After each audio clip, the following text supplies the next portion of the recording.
ምን ወሰንክ? ይኸውልሽ እድል ግልጽ የምትሆን ከሆነ ግልጽ ነኝ፣ ካልሆነ ምንም ልንስማማ አንችልም። በጣም ትልቅ ችግር ተፈጥሯል። ምንድነው እሱ? ናቲ ምን?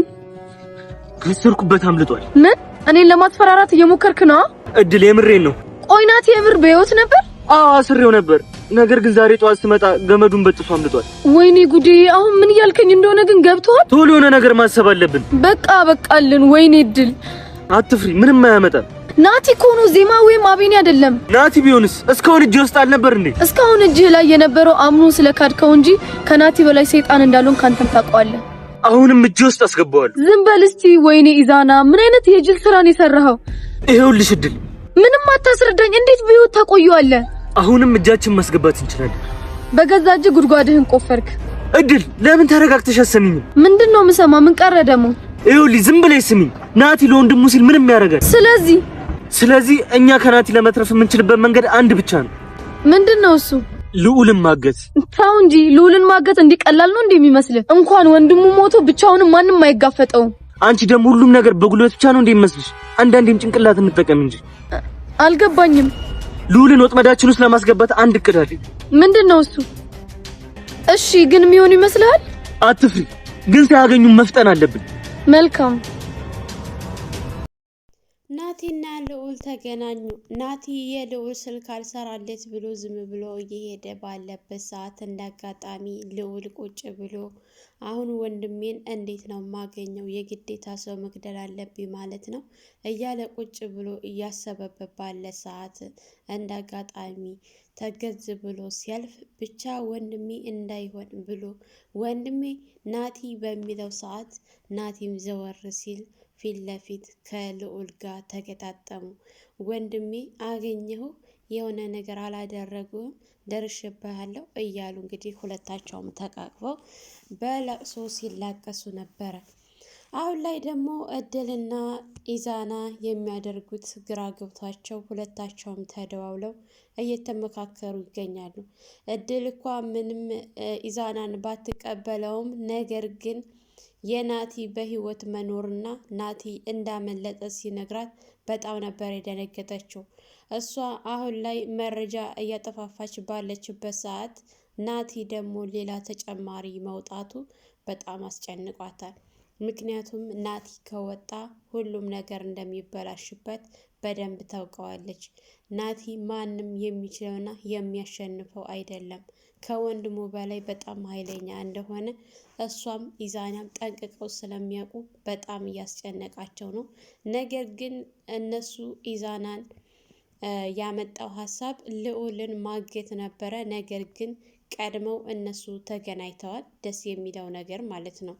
የሁላቸውም የእድልና የኢዛና ሴራ በሚገባ ከሽፏል ማለት ነው። እንግዲህ ከአሁን በፊት አቤል እድል ወደ ደውል ብላ አስደውላው ነበረ። እንግዲህ ሁላችንም እንደምናውቀው አቢኒ ጋር አቢኒም በሚገባ ተንኮል እንደሆነ ወጥመድ እንደሆነ ቢያውቅም ነገር ግን እመጣለሁ ብሎ ቀጥሮት ነበረ። አቤል አማራጭ ስላጣ ስልኩን ዘግቶ ጠፍቶ ነበረ። ግን የእህቱ ጉዳይ አላስቀምጥ አላስተኛ ስላለው እድልንም ሳያማክራት በቀጥታ ወደ አቢኒ ጋር ደውሎ በድጋሚ እንገናኝ ብሎ ሲቀጥረው አሁን ላይ ብቻችንን መሄድ የለብንም ብላ ዜማ ስልኩን አንስታ ወደ ኢንስፔክተር ቃላብ ጋር ደውላለት ነበረ። ቃላብም ችግር የለውም ወደዛ ወደ ቦታው ሂዳችሁ እናንተም እኔም እዛው ሄዳለሁ እንገናኝ ብሎ ስልክ ዘግቶ ነበረ። ስልክ ዘግቶ ካጨረሰ በኋላ አቤኒ እና ዜማ በጣም እያወሩ ስላሳለፉት ነገር አሁን ላይ ደግሞ አዲስ እቅድ ማውጣት እንዳለባቸው እየተመካከሩ ባሉበት ሰዓት ድጋሚ ደውሎ ዛሬ ብትቀር የመጨረሻ ነው የሚሆነው፣ ዜማን በህይወት አታገኛትም ብሎ ድጋሚ ሲያስፈራራው ይሄ ልጅ በጣም ነው የቸኮለው። ምን ያክል እንደዚህ የያዘው ነገር ምን ያክል እርግጠኛ የሆነ በቃ ልክ እጁ ላይ እኮ የሆነ ነገር ያለ ነው የሚመስለው። በተደጋጋሚ ሲደውል በጣም ይገርማል። ብቻ ማንነቱን ለማወቅ በጣም ነው የጓጓሁት እያለ ይገኛል በዚህ ሰዓት አቢኒ ማለት ነው። እውነት እንግዲህ አቢኒ አሁን ላይ ከአቤል ጋር ሲገናኝ ያዳ እጁ እንዳለበት እንዲያስብ ይረዳዋል። ምክንያቱም ያዳና እሱ የአቤልን እህት ያዳ ስለሚወዳት ኑሃም ከነሱ ጋር ትኖርበታለች ብሎ ያው አንድ ጥርጣሬ ይሆንለታል። በእርግጠኝነት አቢኒ በአሁን ሰዓት ላይ እስካሁን ድረስ ያዳ እዚህ ጉዳይ ላይ እንዳለበት እርግጠኛ አልሆነም። ያዳ በጭራሽ እዚህ ውስጥ ይኖራል ብሎ አላሰበም። አሁንም እንደዛው ነው፣ አስተሳሰቡ አልተቀየረም ማለት ነው።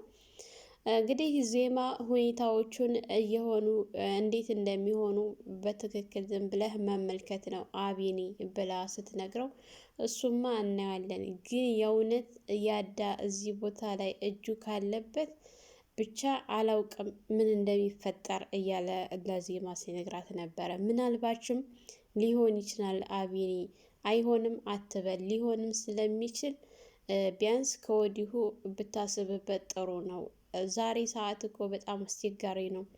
እንኳን ሰው ራሳችንን የማናምንበት ጊዜ ላይ ነው የደረስነው እያለች ስትነግረው፣ እሱማ ልክ ነሽ፣ ብዙ ነገር እያየን ነው። ግን ደግሞ ያዳ አንቺ በታያሽበት ሰዓት በጣም ብዙ ነገር ሲሆን ነበረ።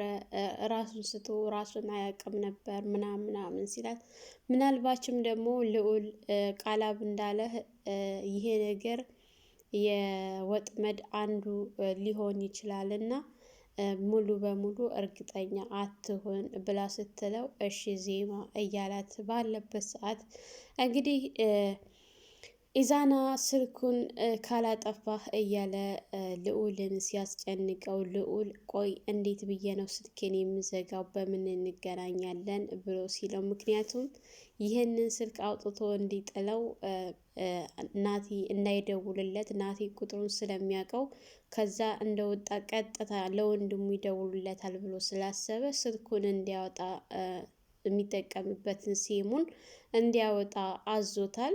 እሱም ደግሞ በጣም ግራ ተጋብቶ ያው እሺ ብሎት ነበረ። ነገር ግን ናቲ የእነሱን ሴራና ተንኮል ጠንቅቆ ስለሚያውቅ ወንድሜ እያለ ነበረ በተደጋጋሚ ወንድሙን እንዲህ አይነት ቦታ ውስጥ እንዲገባበት ስላልፈለገ ማለት ነው። ወንድምና ወንድም ያላቸው ፍቅር በጣም ያስቀናል። ኢዛና ራሱ ፍቅራችሁ በጣም ያስቀናል ሲል ነበረ። እውነትም ፍቅራቸው በጣም ያስቀናል፣ የናቲና የልዑል ፍቅር። ልዑልም የወንድሙ ነገር በጣም እያሳሰበውና እያስጨነቀው ስለሆነ እንግዲህ ሳይወድ በግድ እሺ ብሎ ተስማምቷል። ነገር ግን ኢዛና በአሁኑ ሰዓት የሚይዘው የሚጨብጠው በጣም ነው ግራ ያጋባው። ምክንያቱም እነሱ ሁለታቸው ከተገናኙ ምን አይነት ኃይል እንደሚኖራቸው ጠንቅቆ ስለሚያውቅ እድል እንደውሎ መለማመጥ ነበረ። እድል ደግሞ አንተ ድብቅ ስለሆንክ እኔ እናንተ በዚህ ሁኔታ መቀጠል አንችልም፣ ግልጽ ሁነህና ቶሎ ግልጽ ሁኝ ይቀርብሃለሁኝ። አዎ ጧት አብረን እንስራ ብዬህ ነበረ። አሁን ምን ተገኝቶ ነው? በምን ጊዜ ነው ሀሳብህን የቀየርከው? ስለዚህ አብረን ልንሰራ አንችልም ብላ ስትለው፣ እድል ብሎ እየተፈጠረውን በሙሉ ሲነግራት፣ ምናልባች እኔን እያስፈራራኸኝ እየሆነ ባልሆነ ኢዛና ስትለው፣ አይደለም እድል፣ አንቺ እንደምትዩ አይደለም። ናቲና ስር ያስቀምጨው ነበረ ወደ ውጭ ወጥቼ፣ ነገር ግን ስመጣ ገመዱን ፈቶ አምልጦ ወጥቷል እና እባክሽን ከባድ ችግር ተፈጥሯል እያለ ሲማጸናት፣ ብቻ አላውቅም። እንዴት ቆይ ኢዛና፣ እንዴት ትልቅ ስህተት ነው የሰራኸው? ናቲን ያልገደልከው ቀን አንተ እንደሞትክ ቁጠረው። እንዴት በህይወት ታቆየዋለህ? ስለ እሱ እኮ አንተን እኮ የሆነ ነገር ማድረግ እኮ አላቃተውም ነበረ። ነገር ግን ጓደኝነታችሁ በልጦ ነው ሲያምን ስለከዳኸው እንጂ የሆነ ነገር ያላደረግህ ላድርግ ቢል ምን እንደሚያደርግ ጠንቅቀህ ታውቀዋለህ። ናቲ በጣም ኃይለኛ ነው ስትለው፣ አዋቃለሁ ግን ደግሞ ይሄ ነገር ተፈጥሯል፣ ምንም ማድረግ አልችልም ብሎ ሲላት፣ የግዴታ አንድ ላይ ሆነን የሆነ ነገር መፍጠን አለብን ሲላት፣ ቆይ አሁን ምንድን ነው የምናደርገው ስትል፣ እኔ ጋር አንድ ሀሳብ አለኝ ብሎ ሲያቀርብላት፣ አንተ ያስብከው ሀሳብ ምንድን ነው ስትለው፣ አሁን ናቲ ቢያመልጥም ነገር ግን ድጋሜ ወንድሙን ወጥመዳችን ውስጥ እናስገባው ሲላት፣ ቆይ እንዴት አድርገን ነው እሱን ናቲን ያመለጠህ? እንዴት ነው ደግሞ ልዑልን ወጥመድ ውስጥ ልናስገባ የምንችለው ስትል፣ እሱ እንግዲህ ወጥመድ እንዴት አድርጎ እንደሚያስገባ በዝርዝር ሲነግራት ነበረ። ይሄ ነገር ግን ይሆናል ይሳካል ብለህ ነው ስትለው በእርግጠኝነት በሚገባ ይሳካል፣ ብቻ አንቺ የምልሽን አድርጊ ብሎ ሲላት እሺ መፍጠን አለብን፣ የሆነ ነገር ማድረግ አለብን፣ ሳይቀድሙን መቅደም አለብን እየተባባሉ ቢሎም እንኳ ነገር ግን ከአሁን በኋላ የእድልና የኢዛና ነገር ያበቃለት ሆኗል። እንግዲህ ኢንስፔክተር አላማው እንኳ ምንም ባይገባንም በአሁን ሰዓት እውነት ከነዜማ ጋ ነው ወይስ ደግሞ ከእድል ጋር ለገንዘብ ብሎ ነው የመጣው? ገንዘብ ሊሰራባቸው ነው ወይስ ደግሞ ምንድን ነው የሚለው እዚህ ነገር በጣም አጠራጣሪ ሆኗል ማለት ነው። እንግዲህ አቤል ደውሎ እድሏ